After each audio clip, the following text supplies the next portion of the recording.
कमर तोड़ कर रहेगी। Never compromise.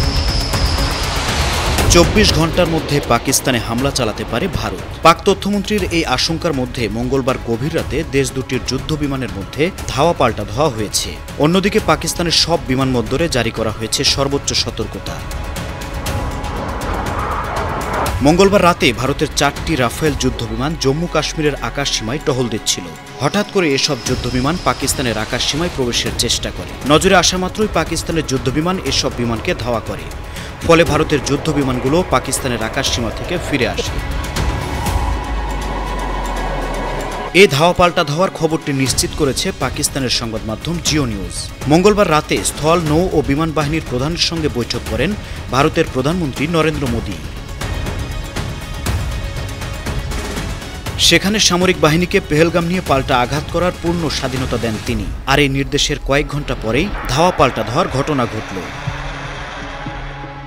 এদিকে বুধবার পাকিস্তানের তথ্যমন্ত্রী আতাউল্লাহ তাহার জানান, গোয়েন্দা তথ্য মতে ভারত আগামী 24 থেকে 36 ঘন্টার মধ্যে পাকিস্তানে হামলা চালাতে পারে। ভারত যদি হামলা করে তবে পাকিস্তান সমুচিত জবাব দিবে। আর এই অঞ্চলের যে কোনো খারাপ পরিণতির জন্য ভারত পুরোপুরি দায়ী থাকবে।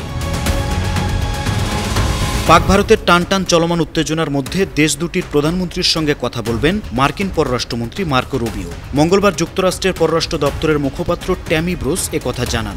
এর আগে ওয়াশিংটন জানায়, উত্তেজনা কমাতে পাকিস্তান ও ভারতের কর্মকর্তাদের সঙ্গে যোগাযোগ করছে ওয়াশিংটন। এর আগে দক্ষিণ এশিয়ার পারমাণবিক শক্তিধর দেশ দুটি নিজেদের মধ্যে 3 বার যুদ্ধে জড়ায়। বিশেষজ্ঞরা বলছেন, 2019 সালে পুলওয়ামা হামলার পর যেমন ভারত সীমান্ত পেরিয়ে পাল্টা হামলা করেছিল, এবারও তেমন কিছু করতে পারে।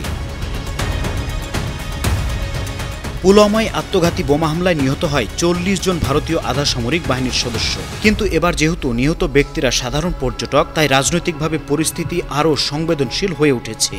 बची खुची जमीन को भी मिट्टी में मिलाने का समय आ गया है। আন্তর্জাতিক ডেস্ক, 52 টিভি।